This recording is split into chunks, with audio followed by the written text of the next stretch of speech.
Jesus. Yes God. Terima kasih Tuhan. Engkau alasan selama, Engkau alasan, Engkau alasan selama ku Engkau alasan selama ku hidup.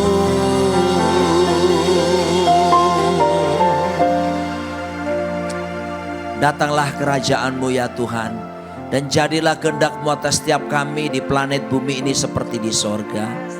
Nyatakan diri-Mu lewat firman-Mu, karena firman-Mu itu ya dan amin. Firman-Mu itu pelita bagi kaki kami serta terang bagi jalan kami. Firman-Mu yang bila kami renungkan akan membuat kami bertindak hati-hati sesuai dengan segala yang tertulis di dalamnya. Sehingga dengan demikian perjalanan kami akan dibuat Tuhan menjadi berhasil, menjadi beruntung. Langit, bumi dan beserta isinya akan berlalu. Tapi satu hal yang pasti, perkataan-Mu, firman-Mu tidak mungkin akan berlalu, melainkan kekal sampai selama-lamanya. Berfirmanlah ya Tuhan, pakai dan urapi hamba-Mu ini. Dalam nama di atas segala nama, Raja di atas segala raja, Tuhan kami Yesus Kristus. Katakan amin. Puji Tuhan, silakan duduk kembali. Shalom semuanya. Tentunya pertama terima kasih buat Pak Gembala, Pak Pendeta Marsudi di sini yang sudah memberi kesempatan untuk bisa melayani di tempat ini. Lama sekali saya tidak kemari, sebelum COVID kalau nggak salah waktu itu terakhir ya. Baik, pada pagi hari ini saya tergerak untuk sharing tentang ya, karena ini saya lihat banyak usia-usia sudah di atas 50 tahun kelihatannya yang pagi ini ya. Ini usia-usia rajin bangun pagi. Sebab kalau di Surabaya itu ada istilah bangsawan. Bangsawan itu kan statusnya keren ya, namanya bangsawan, keturunan raja-raja. Tapi itu singkatan ya. Ya, isi kata tuh bangsane Tangiawan gitu ya. Golongan orang yang bangun siang gitu ya. Itu nanti yang jam 10 ya. Jadi di sini orang-orang yang rajin bangun pagi ya. Ada ungkapan bahasa Inggris itu ya bilang begini, early birds get worm gitu ya. Burung yang bangun pagi-pagi duluan tuh dapat cacing duluan ya. Memang kita tidak makan cacing, tapi artinya buat burung cacing itu makanan terlesat gitu ya. Nah saya harap saudara bisa menikmati berkat Tuhan yang terlesat pada pagi hari ini secara rohani. Apa yang saya mau sharingkan? Saya mau sharing tentang keluarga. Ya, begini, kenapa saya mau sharing keluarga? Saya perhatikan saudaraku, Alkitab ini dipenuhi dengan berita-berita tentang keluarga. Bayangkan, baru Kejadian pasal 1 aja. Baru mulai Alkitab dimulai ini, langsung ada berita keluarga itu. Pemberkatan nikah Adam dan Hawa. Dalam Kejadian 1:28. Nanti kita lihat mulai, jadi Alkitab perjanjian lama dimulai berita keluarga. Lalu diisi berita-berita keluarga. Terus ya entah mulai dari keluarga Adam Hawa, keluarga Nuh, keluarga Abraham, Ishak, Yakub sampai keluarga Daud dan seterusnya. Sampai akhirnya Alkitab perjanjian lama itu ditutup beritanya berita keluarga juga. Kitab yang terakhir itu kitab Maleakhi. Pasal terakhir pasal 4 ayat 5 dan 6. Beritanya begini. Pada hari terakhir nanti aku akan memulihkan pelayanan Elia. Supaya hati bapak berbalik sama anak-anaknya. Hati anak-anak berbalik sama bapak-bapaknya. Loh ini keluarga kan. Kalau tidak ada pemulihan bapak anak. Tuhan bilang gini, aku akan memukul bumi sehingga musnah. Aku pukul bumi dengan kutuk saudaraku. Makanya sekarang serangan terhebat dari si jahat iblis itu. Pertama, kepada keluarga. Ya, dan dari keluarga serangan yang paling hebat yang iblis lakukan kepada suami. Ya, karena suami itu, bapak itu seorang sumber, seorang kepala, fondasi. Kalau sebuah bangunan fondasinya dihabiskan, tidak lama kemudian runtuhlah rumah tersebut. Nah, sekarang kita masuk di perjanjian baru. Di perjanjian baru pun ternyata dimulai berita keluarga. Saudara lihat di Matius pasal 1 itu. Judul perikopnya apa? Silsilah keluarga Yesus Kristus. The family tree of Christ Jesus. Kalau bicara silsilah keluarga, ya jelas itu keluarga saudaraku. Dan yang menarik adalah kapan pertama kali Yesus buat mujizat. Dia tidak membangkitkan orang mati. Dia tidak membuat orang lumpuh berjalan. Mujizat pertama justru dia buat adalah di tengah pesta pernikahan di sebuah keluarga. Di mana air putih, air anggurnya habis. Wah sudah. Lalu kemudian diubah menjadi anggur. Nah perhatikan, itu di tengah keluarga loh. Dan nanti kita lihat di perjanjian baru pun banyak rasul-rasul menulis berita keluarga juga. Rasul menikah maupun rasul tidak menikah. Kalau rasul menikah jelas Rasul Petrus. Dia menulis 1 Petrus 3, 1-7. Nasihat tentang keluarga. Ada rasul yang menikah nih. Si Rasul Paulus juga bilang tentang keluarga. Kitab Kolose, kitab Efesus. Dan bahkan perjanjian baru nanti ditutup kitab yang paling terakhir, kitab Wahyu. Salah satu pasal terkenal kitab Wahyu itu Wahyu 19. Apa itu? Perjamuan kawin anak domba. Tentang apa? Pernikahan juga. Tapi bukan pernikahan suami istri biasa lagi. Pernikahan antara Yesus Kristus sebagai suami mempelai pria. Saudara dan saya gerejanya menjadi mempelai wanita. Saudara bisa lihat itu berita keluarga. Jadi bahkan institusi pertama, lembaga pertama yang Tuhan buat di planet bumi ini bukan gereja, bukan pemerintahan manapun di dunia. Lembaga pertama yang Tuhan buat di planet bumi ini adalah keluarga, saudaraku ya. Ini menarik sekali. Nah, kata keluarga itu sendiri dalam bahasa aslinya itu bahasa Ibrani ya. Perjanjian lama menggunakan bahasa Ibrani, perjanjian baru menggunakan bahasa Yunani kebanyakan. Nah, bahasa keluarga itu bahasa Ibrani itu bayit. Bayit. Nah, bayit itu apa artinya? Bayit itu ada 2 arti ya. Arti pertama adalah the place that you can feel your home. Sebuah tempat kamu merasakan home, rumah. Ya, kita yang belajar bahasa Inggris kan rumah itu ada 2 bahasa Inggrisnya. Pertama house, bangunan fisiknya, ya kan? Tapi kedua apa? Home. Nah, kalau bicara home bicara apa? Atmosfernya. Tuhan menghendaki Bapak Ibu siapapun kita. Kita yang belum berumah tangga kah? Atau kita sudah berumah tangga lah. Atau yang sudah capek berumah tangga. Ada loh orang capek berumah tangga saudaraku. Artinya dibilang gini, kapan pasangan gue ini mati? Tuhan angkat dia, bukan angkat saya. Saudara. Atau kalau lebih putus saja, angkat saya duluan Tuhan katanya. Nah saudaraku, maka Tuhan merencanakan untuk setiap rumah tangga kita apa? Atmosfer kerajaan sorga nyata di situ. Ini rencana Tuhan saudaraku. Ini kehendak Tuhan. Makanya Tuhan ingin ada istilah home sweet home. Home blessed home. Bahasa Indonesia selain keluarga itu bagus ya. Rumah tangga. Rumah tangga. Bukan ular tangga ya. Rumah tangga. Atmosfer rumahmu menentukan tangga kehidupanmu. Kalau atmosfer rumahmu kerajaan sorga. Tangga hidupmu pasti menaik. Tapi kalau atmosfer rumahmu kerajaan kegelapan, percayalah atmosfer tangga hidupmu pasti akan menurun. Tapi rencana Tuhan buat kita semua, atmosfer keluarga kita, hidup kita terus menaik dan bukan menurun. Itu rencana Tuhan, itu kehendak Tuhan. Ya, mungkin beberapa kita kok tidak terjadi di keluargaku, nah ini ada masalah berarti. Padahal rencananya Tuhan adalah supaya sungguh-sungguh kita mengalami kerajaan sorga nyata dalam rumah tangga kita. Arti kedua dari kata bait, bahasa Ibrani tentang keluarga adalah the place that you can find your spot. Sebuah tempat kamu menemukan titik. Apa maksudnya? Begini, kita kenal dalam dunia internet sekarang ini, ya ada istilah-istilah. Kalau Bapak Ibu telepon, terus gak nyambung-nyambung, sulit sinyal, kita suka bilang apa?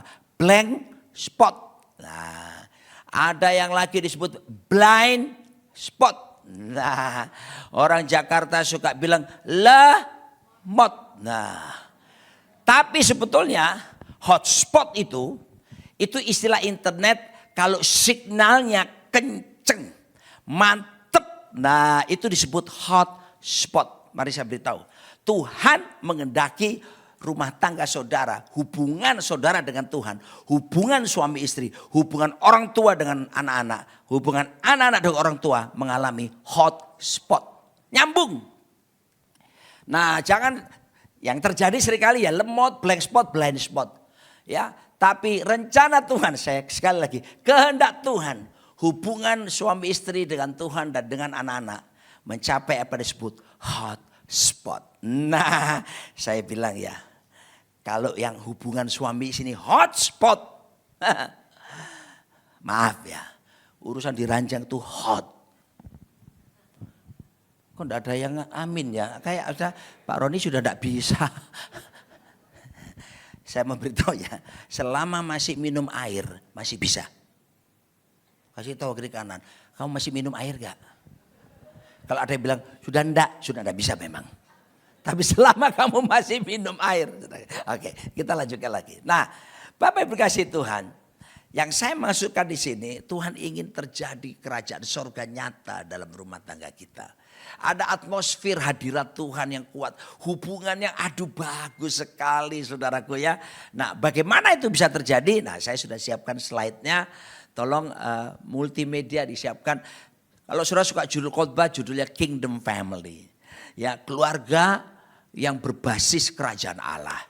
Keluarga di mana kerajaan sorga nyata dalam rumah tangga tersebut. Haleluya. Mulai saya satu kali duduk-duduk di rumah ya. Merenung gitu ya. Bukan mikirin utang, bukan mikirin apa-apa ya. Merenung tentang keluarga. Tahu Tuhan kasih hikmat. Kata family itu bisa jadi singkatan. Akronim. Oh saya akan mulai. F-nya adalah next slide. F-nya itu adalah first is the kingdom of God. Pertama harus ada kerajaan Allah dalam rumah tangga kita. A-nya adalah authority in submission and respect. Next. Ya. Oh ya, harus ada otoritas suami istri datang. Kalau suami mengasihi istri, istri tunduk sama suaminya. Hormat sama suaminya. M-nya apa? Ya, mutual synergy of potentials. Harus ada kerjasama yang saling menguntungkan. Nanti saya ulas satu-satu ya, tenang aja. I-nya adalah intimacy with God. Harus ada keintiman, next gitu ya. L-nya loving without any reason, mengasihi tanpa alasan. Itu rumah tangga mesti gitu. Baru yang terakhir Y-nya adalah young generation prepared. Generasi muda yang dipersiapkan, anak-anak kita, cucu-cucu kita. Oh ya, by the way saya ngomong-ngomong, saya sudah menikah 32 tahun. Istri saya satu-satunya, namanya Nancy Limantono. Dan hari ini tidak bisa menyertai saya Pak Gembala karena dia berkhotbah di GBI Petamburan. Tempatnya Pak Yosi Mesah yang ada di situ. Dan kami dikaruniakan 3 orang anak. Ya, 3 orang anak. Kami sudah menikah 32 tahun. Anak pertama David. Ya, baru kemarin 2 hari yang lalu ulang tahun yang ke-31. Anak kedua Tirsa namanya 29 tahun. Dan anak ketiga Shalomita Tevila. Ya, hampir 23 tahun. Dan saya dikaruniakan 1 menantu serta 2 orang cucu. Gitu ya. Nah, mari saya mau sharingkan apa yang kami alami selama 32 tahun pernikahan ini. Dan saya mau katakan bahwa betul sekali sorga tidak jauh. Sorga dimulai dari keluarga kita. Kunci yang pertama, F-nya lebih dulu. Untuk bisa mengalami kerajaan sorga menguasai. First is the kingdom of God. Pertama-tama Bapak Ibu kita harus sepakat satu rumah. Tolong dong pemain keyboardnya standby gitu ya. Itu mungkin sudah lupa ya. Kalau saya kemana-mana itu selalu ditemani pemain keyboard gitu ya. Ada ayatnya di Alkitab. It's not good for men to be alone. Gak baik laki-laki sendirian ya. Jadi ditemani gitu ya. Oke, kunci F. F. Nah, ada lagunya. Matius 6:33. Cari dahulu kerajaan Allah serta kebenarannya, maka semuanya akan ditambahkan kepadamu. Oh haleluya. Jadi kalau ingin merasakan kerajaan surga dinyatakan, suami istri satu keluarga, pelan-pelan aja. Sepakat gitu loh. Yang dikedepankan dalam hidup kita, yang diprioritaskan apa? Mencari dahulu kerajaan Allah. Ya, ini harus menjadi prioritas puncak dalam hidup setiap kita. Saudaraku, the greatest tragedy in our life is not death. Tragedi terbesar dalam hidup manusia bukan kematian, but life without purpose. Hidup tanpa tujuan itu tragedi, saudaraku. Kalau ditanya gimana keluargamu, gimana bisnismu, mengalir. Mengalir kemana? Pokoknya mengalir. Hati-hati saudaraku. Kalau yang mengalir yang satu ini boleh. Air mengalir sampai jauh. Akhirnya ke laut. Tahu Pak Marsudi tahu? Bengawan Solo dintak ding dung. Silakan Bengawan Solo airnya mengalir sampai ke laut. Tapi rumah tangga saudara nggak boleh sembarangan. Saudara harus punya tujuan. Apa itu? Kingdom of God, kerajaan Allah. Saudara tahu? Bahkan statement kedua ini dengar baik-baik. And the greatest mistakes in our life is life without prioritization. Kesalahan terbesar dalam hidup kita adalah hidup tanpa prioritas, alias mengalir saja. Maka sekarang kedepankan kata kingdom, bahasa Yunaninya basileia. Basileia, bahasa Ibraninya rada. Apa artinya kerajaan Allah? Pertama, government, pemerintahan Tuhan harus nyata dalam rumah tangga kita. Yesus bukan cuma raja di gereja. Banyak orang menjadikan Yesus cuma waktu kebaktian. Tapi di rumah tangganya tidak dijadikan raja. Di bisnisnya tidak dijadikan raja. Yesus dimasukkan kotak cuma di gedung gereja. Saya mau katakan, do not put your God in your box. Biarkan dia jadi raja memimpin hidupmu. Di gereja dia raja. Di bisnismu dia raja. Di rumah tanggamu dia raja. Ini namanya Anda mengedepankan pemerintahan kerajaan Allah. The second meaning kata kingdom itu adalah governance. Apa itu governance? Tata kelola. Harus ada pengelolaan benar-benar di rumah tangga kita. Kelola waktu kebersamaan saudara. Kelola keuangan saudara. Kelola kesehatan saudara. Itu tanggung jawab kita saudaraku. Tuhan tidak mau saudaraku terjerat hutang. Hidup gali lubang tutup lubang. Kalau saudara kelola keuangan saudara dengan baik. Saya yakin kita tidak perlu minta-minta. Firman Tuhan dia bilang, asal ada makanan pakaian cukuplah. Loh, kadang-kadang kita ini saudaraku. Saya pernah tegur istri dan anak-anak saya. Karena saya punya istri satu dan anak perempuan dua. Anak laki satu. Kadang-kadang perempuan itu, tidak cuma perempuan sih, laki-laki kadang-kadang. Tapi saya tidak saudaraku ya. Beli baju baru pakai sekali. Nanti beli lagi saudaraku. Nanti yang ini yang enggak dipakai lagi bisa lebih setahun. Baju baru coba sekali. Oh saya tegur saudaraku. Pokoknya sekarang lemari rumah kita, kamu sama aku cukup satu lemari. Itu buat saya bisa pengiritan saudaraku ya. Dan apa yang terjadi? Ya sudah, kalau lebih sesak lemarinya, saya sama istri saya kan satu lemari. Kalau sama-sama sesak, sudah ya udah angkat, tarik mana, bagi-bagikan. Kirim ke pendeta-pendeta di desa-desa, apa semua kirim, sudah bagi-bagikan. Enak gitu saudaraku ya. Ada beberapa ibu saudaraku koleksi tas. Waduh saudaraku, ditaruh dipajang sedemikian rupa kayak etalase gitu saudaraku. Saya mau ngasih tahu saudaraku, sebetulnya kalau mau simple saudaraku ya, hidup itu kalau saudara atur baik-baik ya, kita bisa sih beli tas, tapi akan lebih berguna kalau tas itu, uang untuk tas yang seharusnya saudara jual cukup, saudara bisa pakai itu lebih berguna, buat menolong orang lain, buat menunjang pekerjaan Tuhan, ada banyak hal. Saya ngomong gini kok rasanya gak enak ya, kok ada penolakan rasanya ya. Betul gak saudaraku? Ya, harga diri kita bukan ditentukan dari barang yang kita pakai kok. Kita ditentukan kita berjalan sama siapa. Siapa di dalam kita itu yang penting. Oke, saya lanjutkan lagi. Jadi yang pertama, saudaraku, kedepankan Kristus harus jadi raja di rumah tangga kita. Ya, kalau enggak nanti kita ini, maaf ya, di gereja sama di rumah sama di kantor beda. Itu saudaraku bahasa, maaf ya, zaman saya dulu itu ada lagu lama.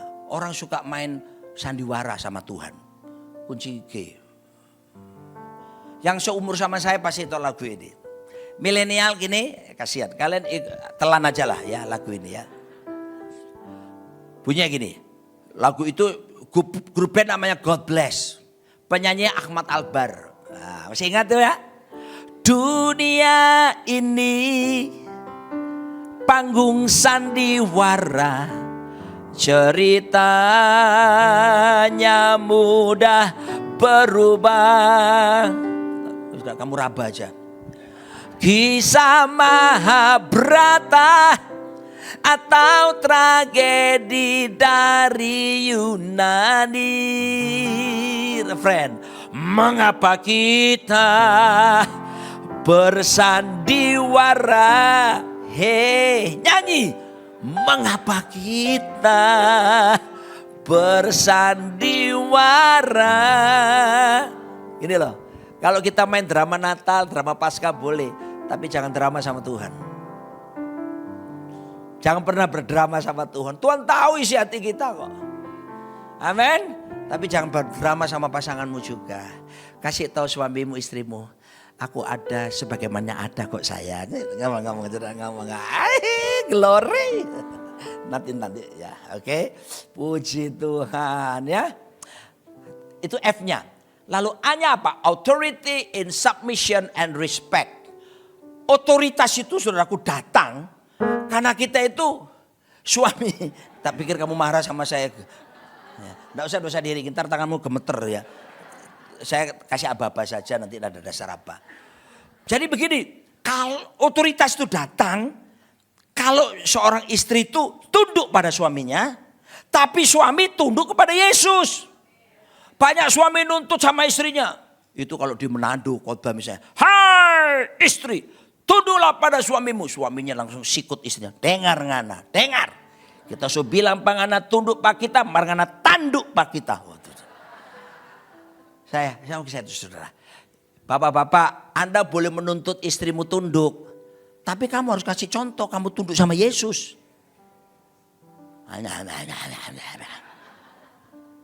Ya. Bapak-bapak, kamu bisa tuntut istrimu tunduk sama engkau. Asal kamu cinta dia hebat. Aduh, enggak ada yang amin pulang. Amin enggak masuk gereja ya, yang jam 10 kali. Saudaraku, ini dia. Tolong perhatikan.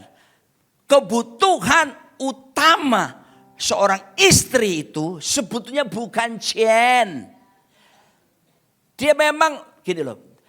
Dia memang perlu uang, tapi ada yang lebih perlu dari uang. Istrimu itu apa? Dicintai suaminya. Amin ibu-ibu. Tuh lihat aminnya tuh kayak gimana? Amin gitu. Meluap dari hati saudaraku. Oh saudaraku. Bapak-bapak masih ngomong I love you. Wah ini ikhli bedi sarangeo. Ya saya pernah tanya seorang jemaat. Kapan terakhir kamu bilang wah ini sama istrimu? Ya pemberkatan nikah itu pak. Loh sudah punya anak kelas 6 SD. Gimana sih saudaraku? Oh sampai hari ini kuciki. Sampai hari ini saya menyanyi lagu cinta buat istri saya. Walaupun itu bukan lagu duniawi. Maaf ya pak ya. Ini lagu bukan lagu rohani. Duniawi tapi. Tapi kan kita masih tinggal di dunia kan. Kecuali kita sudah ada lubang putih di sini. Lingkaran. Terus ada sayapnya di belakang. Saya nyanyi lagu ini. You don't know what it's like. Baby, you don't know what it's like. Angkat suaramu jemaat. To love to love the way. Haleluya. Istri saya langsung ngomong, so sweet. Iya. Begini, ketika seorang istri dicintai oleh suaminya, dikasihi oleh suaminya, maka istri akan dapat energi, dapat daya, dapat kekuatan untuk apa? Menghormati dan tunduk pada suaminya. Amin. Nah sekarang kembali kepada suami. Ibu-ibu, kebutuhan laki-laki itu sebetulnya kebutuhan utamanya loh ya. Bukan seks. Sekalipun dia doyan sekali itu. Kebutuhan utama suamimu itu adalah dihormati, dihargai. Kalau kita respect ya, sekalipun mungkin dia pendidikannya lebih rendah dari kita. Sekalipun penghasilannya lebih rendah daripada kita. Sekalipun mungkin Anda lebih pintar dari suami Anda. Tetap hormati dia. Maka ketika seorang suami dihormati, dihargai istrinya. Dia pun dapat energi. Dia dapat kekuatan, daya. Untuk apa? Mencintai istrinya. Otot kawat balu besi keringet wedang jahe. Itu orang Surabaya bilang. Oh, saudaraku ya ini penting, timbal balik harus ada.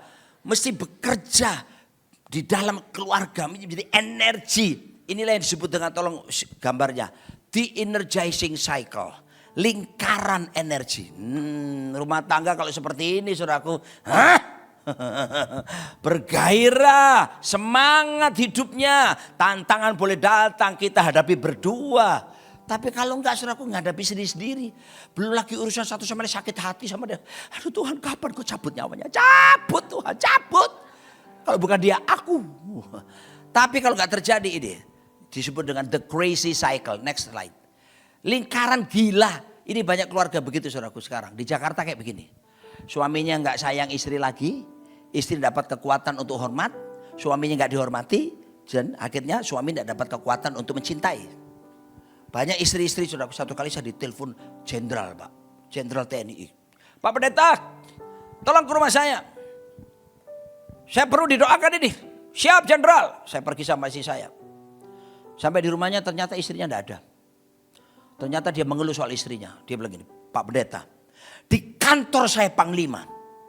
Tapi di rumah ini istri saya Pang 6. Pang 7 bahkan saudaraku.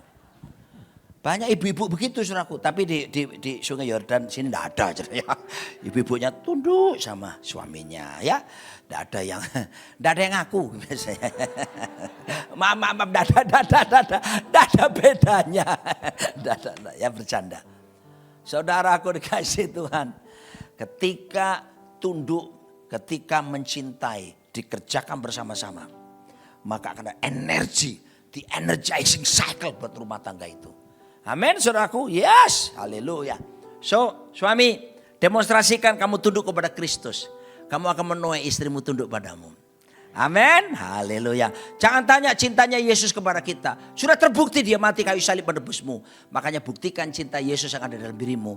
Cintai istrimu secara hebat. Yakinkan tidak ada wanita yang lain di dunia ini kecuali engkau. Itu, amin. Mau dilanjutkan lagi? Oke. M-nya apa M? Mutual synergy of potentials. Harus ada kerjasama suami istri yang saling menguntungkan. Mengembangkan potensi-potensinya. Mengembangkan bakat-bakat karunia-karunianya. Tolong perhatikan. Penelitian. Saya dengar ini dari Peter Wagner. Dia ini profesor pertumbuhan gereja di Amerika. Beliau sekarang sudah meninggal. Tapi pada waktu dia hidup dia mengajar begini. Tidak apa-apa, tidak usah diringin. Nanti aja ya kan. Kamu nanti selesai kebaktian gini. Kenapa? Main terus itu ya, tunggu nanti saya kasih aba-aba aja. Jadi gini, satu kuda dapat menarik berat benda 250 kg, itu satu kuda. Kalau 2 kuda, dia sanggup menarik 6.500 kg berat benda. Berapa kali lipatnya? 26 kali lipat. Suami istri, kalau kita kompak di rumah, sehati, banyak hal yang kita bisa kerjakan secara luar biasa. Makanya mesti dibangun ada kesehatian. Suami mesti lihat istrinya itu potensinya apa. Jangan sedikit-sedikit. Siapa yang belum menikah di sini? Tolong, ada yang belum menikah? Tolong angkat tangan yang belum menikah. Ada 1, ada lagi 2, ada lagi yang belum menikah. Hah? Kamu sudah menikah belum? Mau angkat tangan garuk-garuk gini. Ada beberapa, cuma sedikit yang belum menikah ya. Kalau nanti ketemu cowok atau cewek waktu pacaran dan pacarmu itu mengekang kamu, tolong ya sekarang kamu jadi pacarku, jadi kamu tidak boleh ini, tidak boleh itu, tidak boleh ini, pecat. Itu belum menikah aja udah larang-larang. Seharusnya tugas suami itu mengembangkan potensi istri. Demikian pula istri terus melihat, mendukung supaya suami mencapai puncak potensinya. Ketika istri saya nikahi 32 tahun yang lalu. Dia bilang begini sama saya nggak bisa lupa sampai sekarang. Dia bilang gini, sayang, yang pendeta kan kamu. Dia tunjuk saya. Aku bukan pendeta, dia bilang. Makanya jangan pernah panggil aku ke depan, ke mimbar.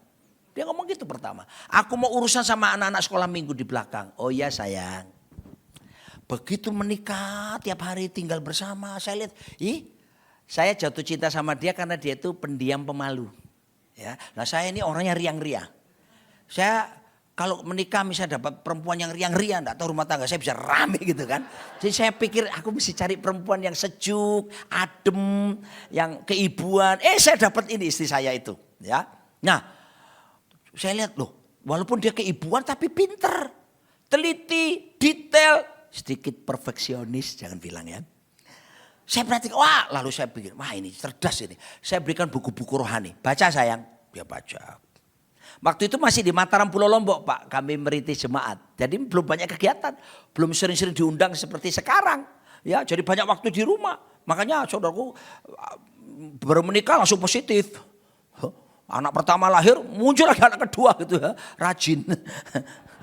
Kurang hiburan soalnya di sana saudaraku ya, di Mataram, di Lombok, sepi waktu itu ya. Lalu kemudian saya lihat dia suka baca. Saya ajak ikut seminar-seminar, kursus-kursus. Wah, dia senang. Akhirnya saya minta dia sharing firman. Ternyata dia lancar. Saya bilang pasti ada hebat ini. Sayang, saya bilang gini. Masuk sekolah Alkitab, STT. Enggak, aku enggak usah sekolah Alkitab, aku gini aja cukup. Sayang, kamu ini cerdas. Kamu mesti tambah pengetahuan. Kalau kamu tahu kebenaran memerdekakan. Akhirnya dia bilang begini sama saya. Ya sudah, ini karena aku mau, kan aku tunduk sama kamu suamiku. Wah, dia kuliah STT. Wah ya. Dan lulus STH. Sarjana teologi.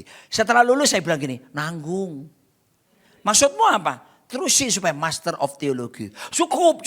Dia bilang, saya bilang gini, 20 tahun, 30 tahun ke depan tantangan generasi lebih besar. Kita harus mempersiapkan diri untuk bisa jadi jawaban di waktu-waktu yang akan datang. Akhirnya dia bilang apa? Ya sudah, saya tunduk sama kamu, saya mau. Nah, lulus tahun lalu master, lulusan terbaik lagi.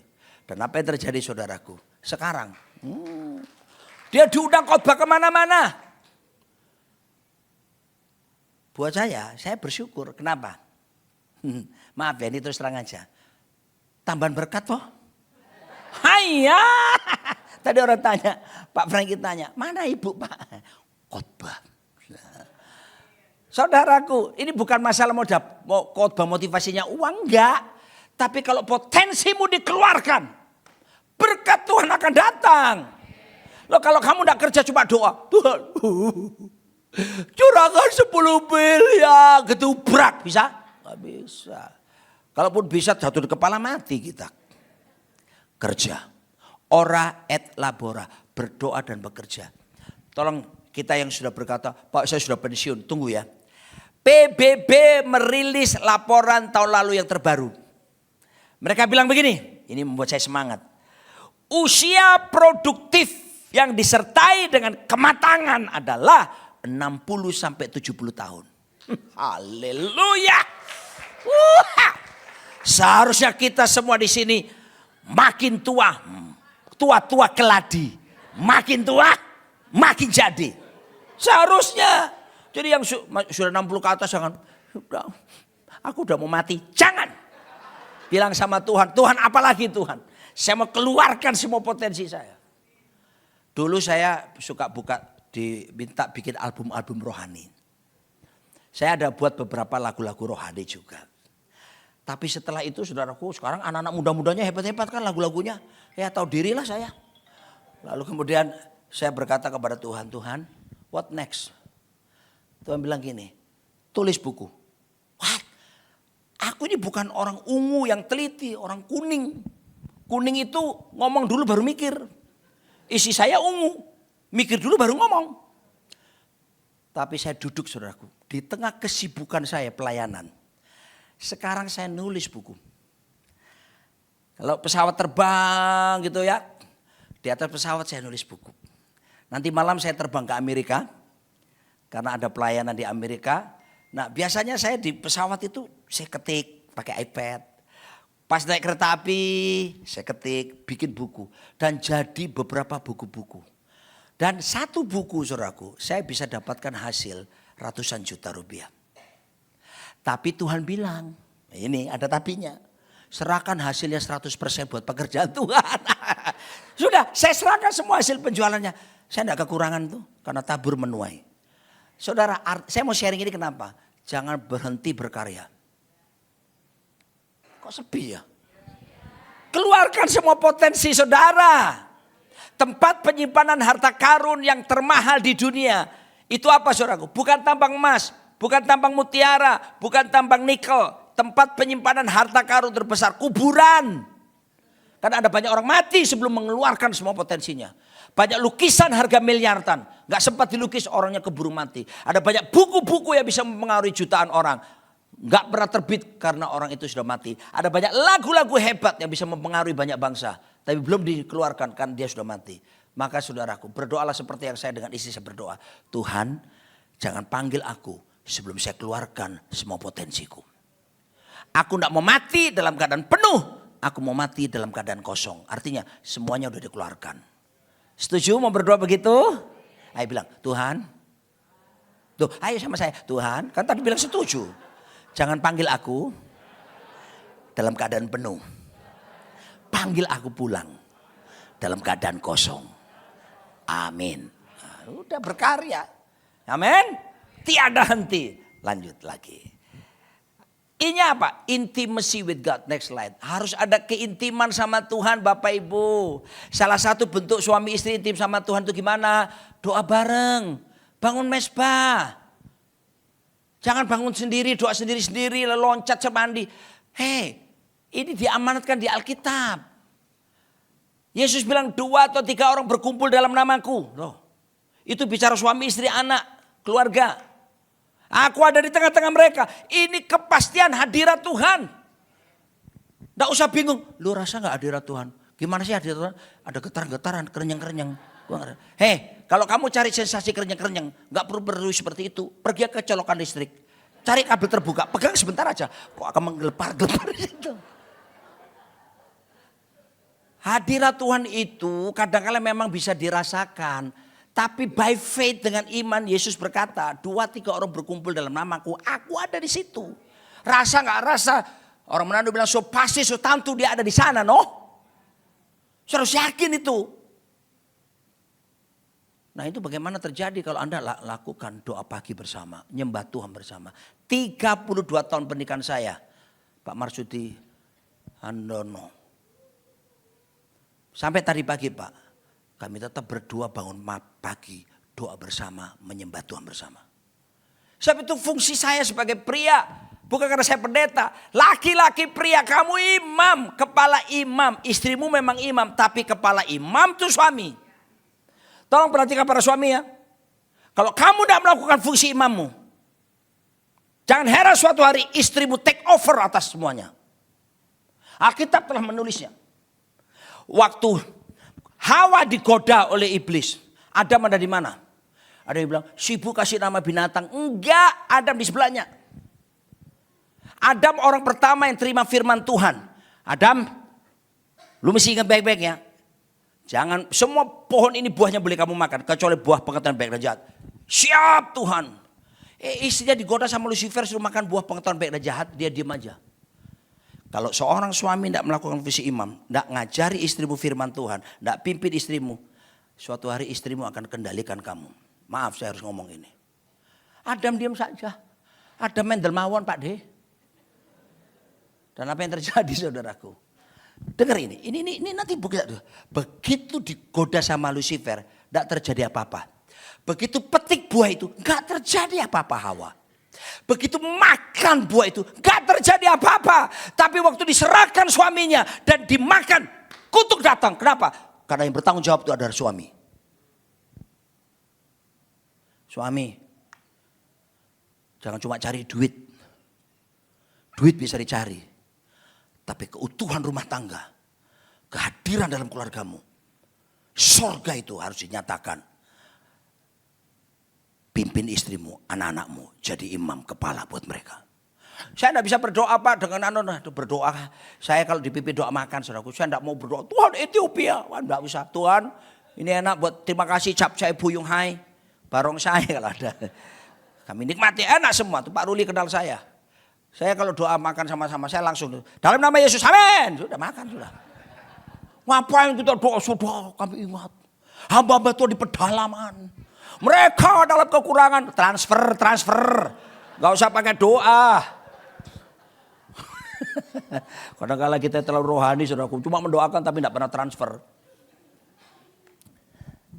Saudara, ayo bangun mesbah.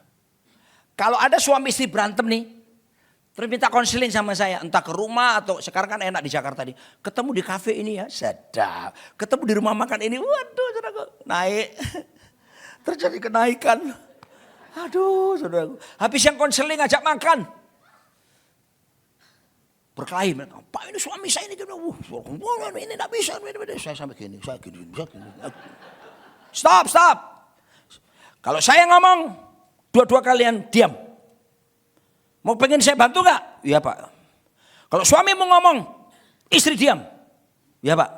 Kalau istri ngomong, suami diam. Oke? Ya jalan, baru enak sudah. Udah. Kalau ada masalah, pertanyaan saya pertama bilang gini. Kalian berdua bangun mesbah enggak? Doa bareng enggak? Nah itu apa Pak Pendeta? Kami ini sibuk, kami ini. Saudara, bangun mesbah itu penting. Saya kasih tahu kepentingannya. Manusia itu ada tubuh, ada jiwa, ada roh. Roh kita itu menjadi satu karena Alkitab bilang satu Tuhan, Yesus Kristus. Satu baptisan, Bapa, Putra, Roh Kudus. Jadi satu. Apalagi? Sebelum jiwa, tubuh. Tubuh bersatu suami istri gara-gara apa? Hubungan seks. Betul kan? Yang sudah pemberkatan ini kalau ya. Jadi satu. Mereka bukan lagi dua tapi satu. Jiwa. Nah dalam jiwa ada pikiran, ada perasaan, kehendak. Ini yang area sulit bersatunya di jiwa. Perempuan seringkali didominasi, tidak semua ya, perasaannya.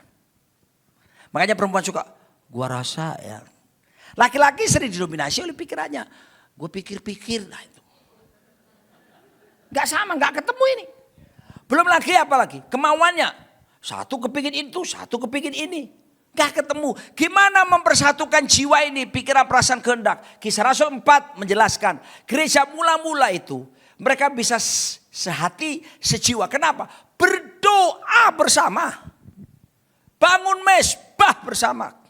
Ada kesehatian jiwa. Ada saling pengertian secara ilahi yang Tuhan berikan kepada kita. Amin. Ya, tumpangi tangan istrimu tiap hari. Berkati dia. Istri peluk suaminya, Tuhan aku berkati suamiku. Aduh surga, surga tidak jauh Pak Ibu, surga di rumah kita. Anak-anak tiap hari tumpangi tangan.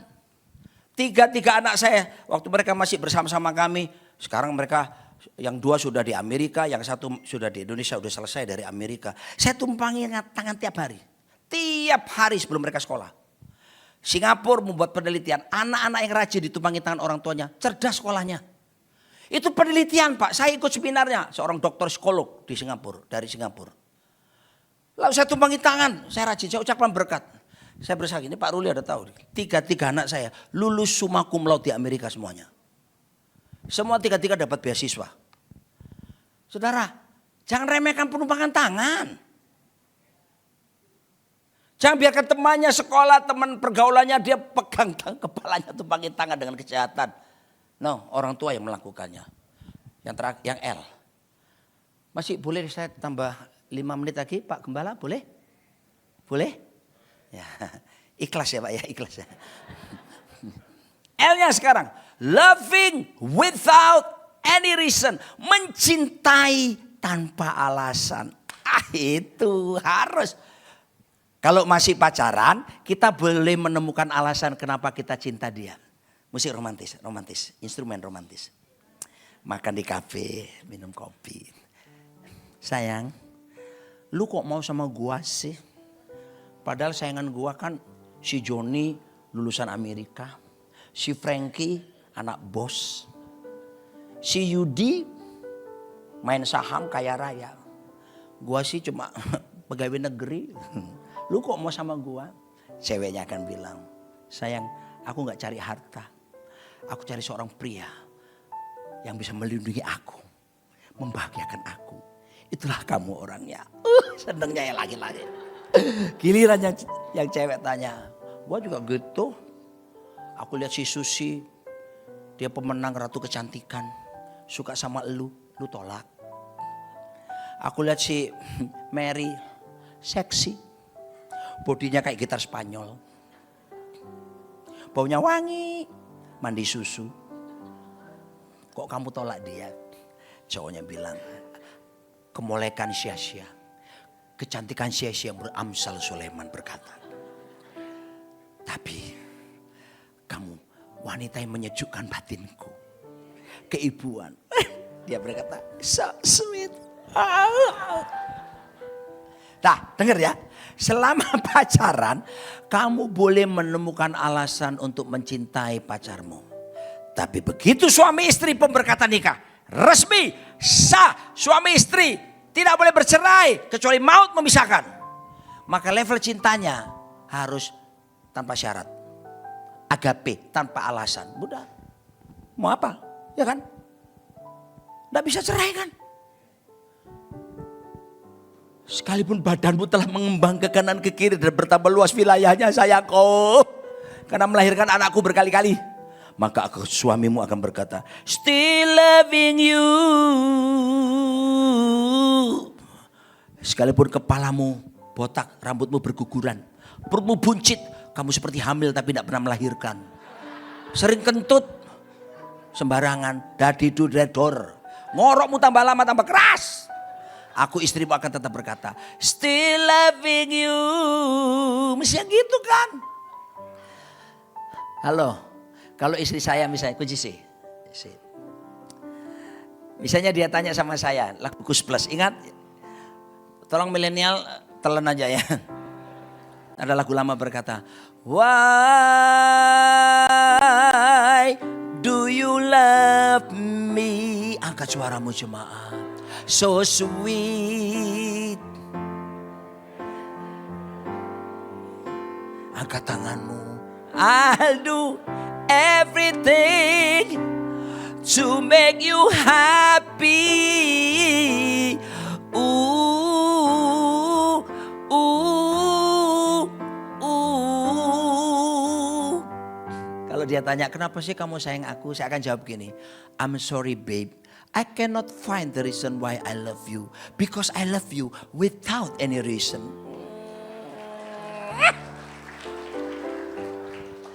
Ayo suami istri ngomong, aku cinta kamu tanpa alasan saya. Pak Gembala ngomong sama ibu, langsung ibu tangannya gini.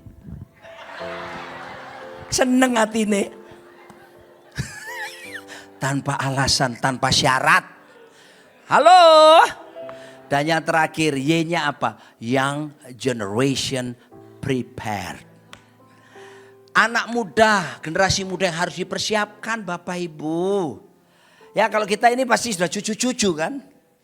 Saya senangnya Pak Preki. Besok saya sudah ketemu cucu saya di Los Angeles. Haleluya. Ada 2 cucu saya, mereka di sana semua.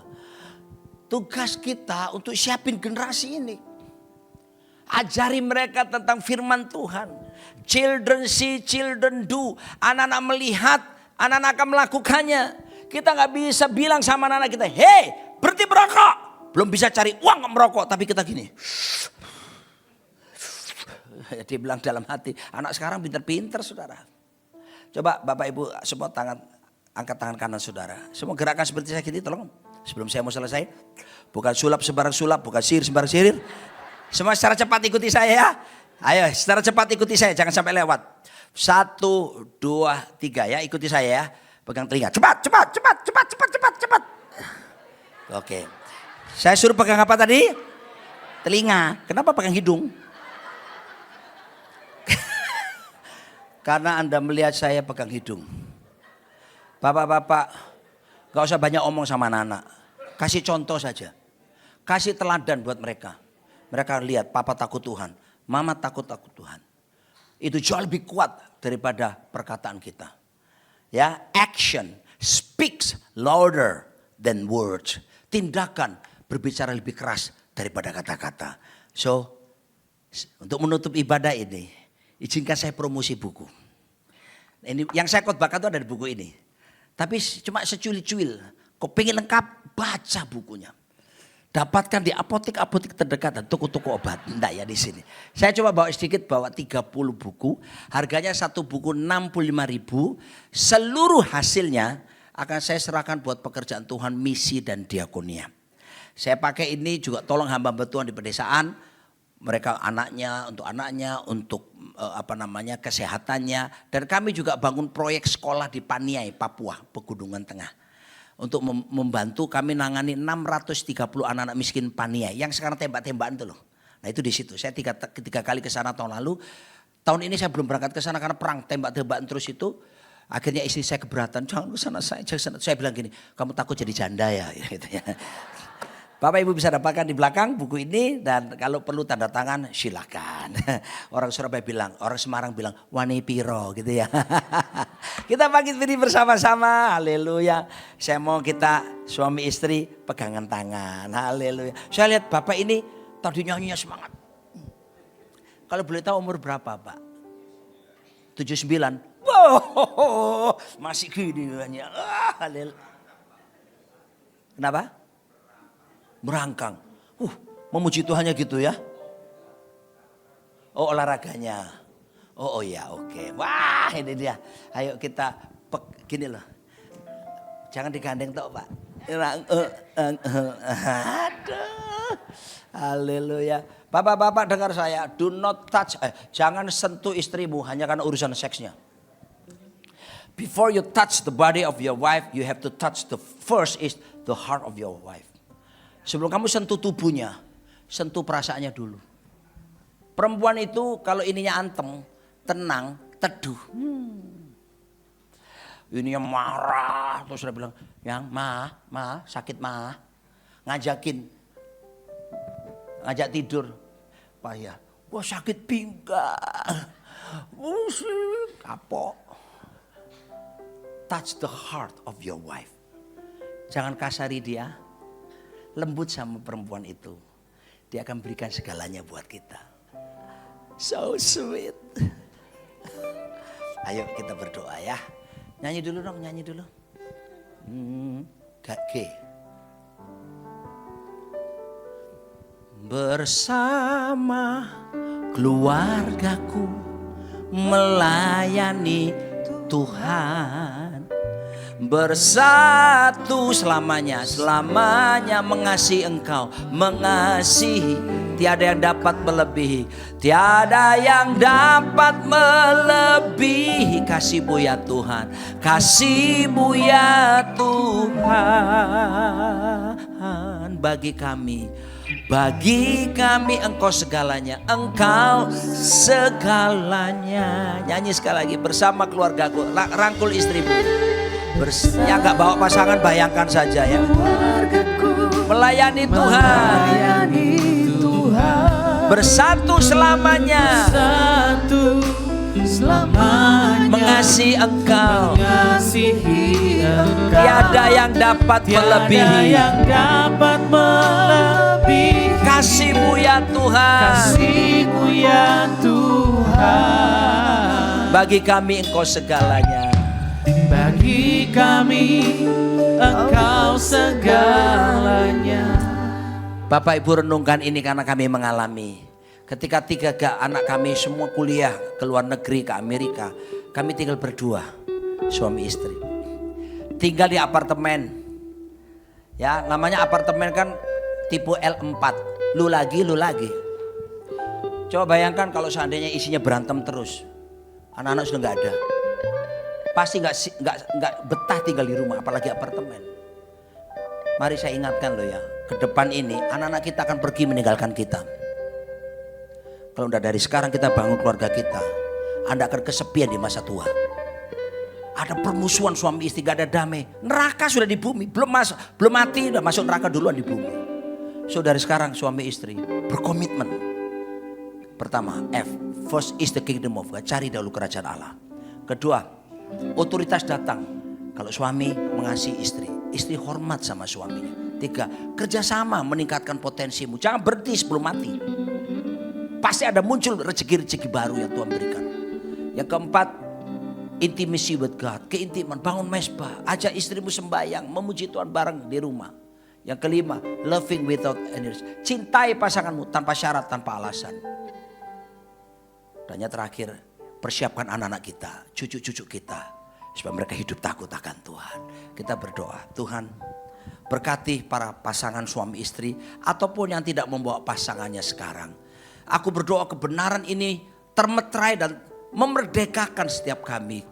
Ampuni kalau seringkali kami sering baku marah, gak bisa saling mengerti, jengkel, gak bisa mengampuni, kasar. Roh Kudus tolong kami supaya kami diberi kemampuan untuk bisa melakukan firman-Mu.